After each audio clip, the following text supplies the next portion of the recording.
అందరికీ నమస్కారం.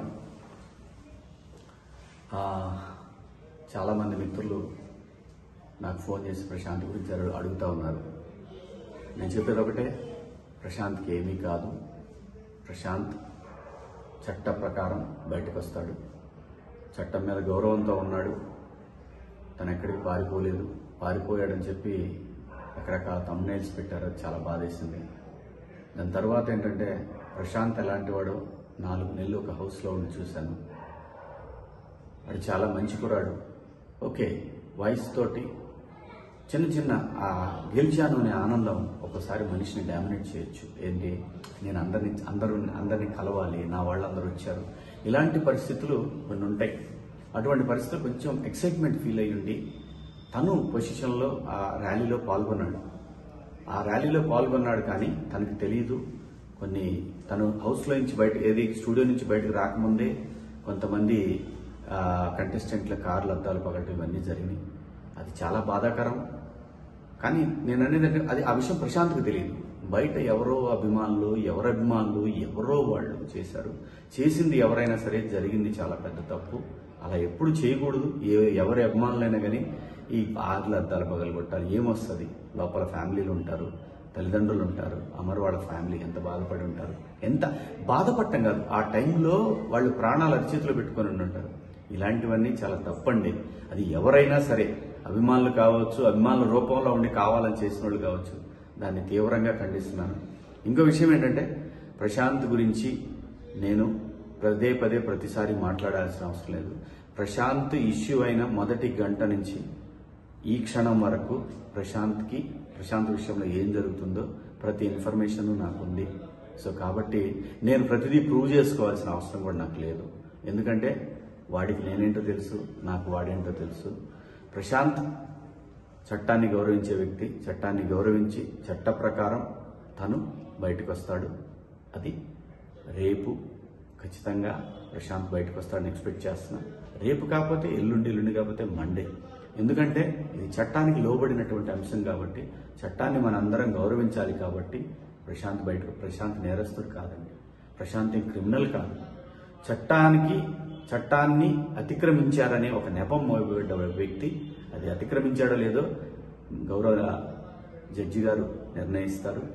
డెఫినెట్గా ప్రశాంత్ నిర్దోషిగానే బయటకు వస్తాడు.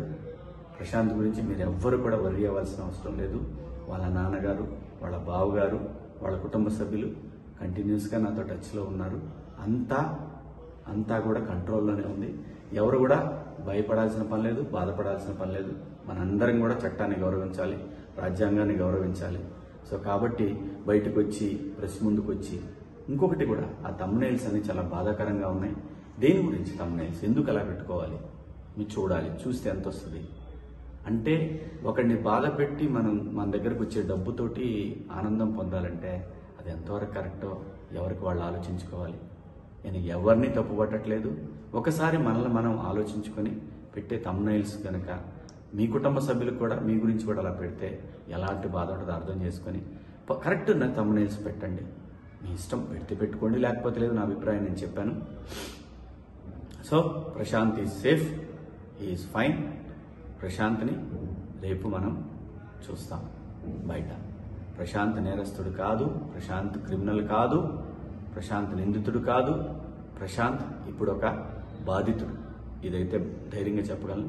కాకపోతే ప్రశాంత్ కోసం జరిగిన ర్యాలీలో జరిగినటువంటి అపశృతుల వల్ల ప్రశాంత్ ఇబ్బంది పడుతున్నాడు.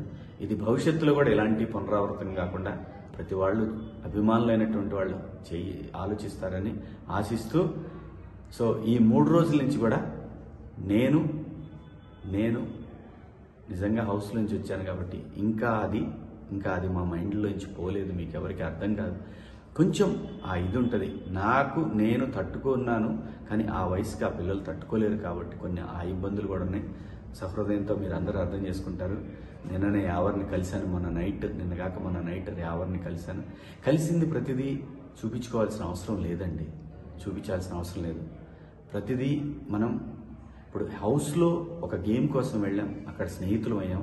ప్రతి విషయంలోనే ఇన్వాల్వ్ అవుతారని ఆశించడం కూడా అది కరెక్ట్ కాదు. కానీ ఒక మనిషికి ఇబ్బంది అయినప్పుడు వాడు నా మిత్రుడైనా కాకపోయినా సరే కాజ్ జెన్యున్గా ఉంటే నేను శివాజీ అక్కడ ఉంటాడు. సో దాని గురించి అందరూ ప్రశాంతంగా ఉండండి.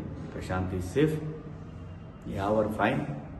ఎందుకంటే వాళ్ళిద్దరూ నాకు బిడ్డలు లాంటి వాళ్ళు. ఖచ్చితంగా మా స్నేహం కలకాలం ఉంటుందని నేను ఎక్స్పెక్ట్ చేస్తున్నాను. సో మీ అందరికి కూడా బిగ్ బాస్ హౌస్లో మీరందరూ కూడా మమ్మల్ని ఎంతో ఎంకరేజ్ చేసి ఈ పొజిషన్కి తీసుకొచ్చిన మీ అందరికి కూడా పేరు పేరున ధన్యవాదాలు తెలుపుకుంటూ, మీడియా మిత్రులకు కూడా కొంచెం సంయమనం పాటించండి.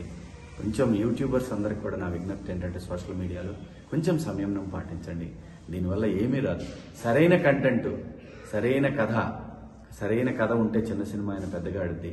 మీరు సరైన కంటెంట్ ఇస్తే ఖచ్చితంగా చూస్తారు. థంబ్నెయిల్ ఒకటి ఉండి వీడియో కంటెంట్ ఇంకోటి ఉంటే చూస్తారు, క్లిక్ వస్తుంది. కానీ అది రన్ అవ్వకపోతే మీకు కూడా ఏం ఉపయోగం ఉండదు. ప్లీజ్ దయచేసి కొంచెం సంయమనం పాటించండి. మీ ఇంట్లో వాళ్ళు కూడా ఇలాగే ఇబ్బంది పడతారు కదా. సో దయచేసి అందరం బాగుండాలి, అందులో మనం కూడా ఉండాలి అని అనుకుంటే అందరం బాగుంటాం. మీడియా మిత్రులందరికీ కూడా సహకరించిన మీడియా మిత్రులందరికీ, అలాగే పోలీసు వారికి, అలాగే చట్టాన్ని గౌరవించే ప్రతి ఒక్కరికి కూడా ధన్యవాదాలు. Thank you so much.